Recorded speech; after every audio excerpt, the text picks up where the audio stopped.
Alright, getting along here. So let's see, I had a little problem that I didn't like from yesterday, and that was, so I get some points, and I want to buy these things down here, so I go pause to get power-ups, and hang on, let me reset this so it makes a little more sense. Come over here, change this back from interval to 0. I don't know what interval means. I was playing with that. It's not in the documentation. No idea what it means. I didn't look on the forums, but I was just playing with it to see if I could figure it out on my own, and I couldn't. So, but anyway, I figured out, I solved my problem my own way. So what I had was this here, so I could buy them, and I could see the coins counting down, but I had no idea, no way to count how to get them to see how many I actually had, because the purchase button. So this is a purchase button, and if I drag an image on here, it's one of these. So I just dragged another one on, and that is a purchase button, and there's no way to show how many of them you currently have in inventory. So delete that, and then I drug one of these over, delete that, Control S to save real quick. I'll drag a new one on to show you what is the right way to put it on there, and its action button is the right one.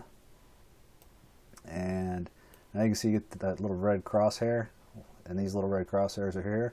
I think you probably can already figure out what I've done here. So the reason you see the numbers on these ones is because over here is actually this action button, and all I did was offset this red crosshair.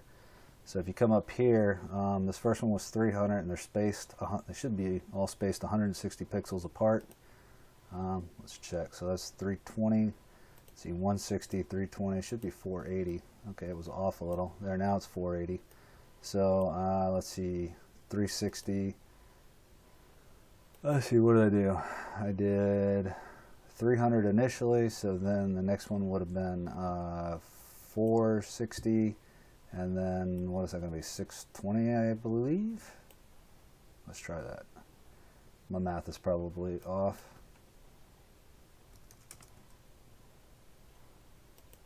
Yep, it's way off. No, actually that was right. I did it exactly right. It's just I need to slide this up now and shift up. And there you go. So now, when I come back over here and I click refresh, and let's get some points. I just put that 1,000 piece there just to give myself some points right off the start for testing. Makes it easier to buy stuff when you pause if you have money in there. So now you can see I have 3 of those, 3 of the nukes, which shouldn't be, I shouldn't have 3 of either one of those yet because I just restarted this. So what that's doing is this over here is assigning it 3 points, or 3 on the max refill. Doesn't make sense. You would think that would be the most a person could buy, or something like that, but this is actually what they start out with. So change that to 0, and I'm guessing this one is also 3. They start out with 0, and I did actually have this one set to 1 before, so we'll leave that at 1. Put that back, shift down, slide this up. It's just a little off. Shift up. That moves it. Shift and up arrow moves it 5 pixels at a time. So, and there you can see it looks pretty well aligned. Let's try this again. Tap to start. Get the 1,000. You can see down here I have the 1 that I said go ahead and give itself. And we'll go ahead and play a little. Play through, and then we decide we want to buy some stuff, so we can buy, lightning bolt, nuke, and they're adding up as you would expect. This was actually pretty difficult, and it's even if you go to the shop page, it's not very intuitive. You can see I put this one here. I'm trying to get it fixed over there also, but that's the solution I just came up with, was off screen the actual action button. So instead of putting that guy on there, it's going to be an action button, because this was I pulled this one in as a purchase button, which is incorrect.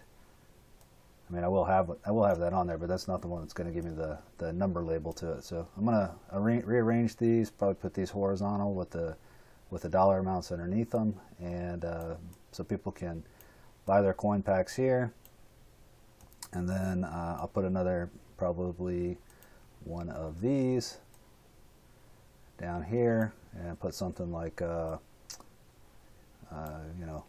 get your power-ups or something right now, and then they can just start clicking away, show their balance here too. So as soon as they come back from purchasing, their balance will show up here, or kind of like I did on the other one, where kind of like this, where the points will show up right there, right above here, and then they can purchase these just like there. I think that'll be a little more of a intuitive user flow from purchase to come back and get your power-ups. So that, we go back into plan, use some of these power-ups. So here's nuke all, boom, just nuked all the bad guys on the screen.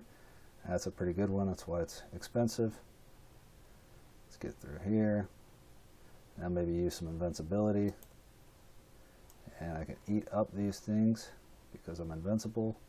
I need to put a graphic on that still, so that you know you're invincible, and then you know, more importantly, when you're not invincible anymore. Yeah, made it. And then a strike through. Boom. Ah, but it only allows you, when you click the strike button, it's got a 2-second invincibility attached to it, so that's why I was able to kill a couple things, but not for very long. Anyway, that's it. Seems to be working a lot better, and I like that whole pause to. Oops, I meant to pause. I like the pause to get these numbers down here. That's what I wanted. All right, thanks for watching.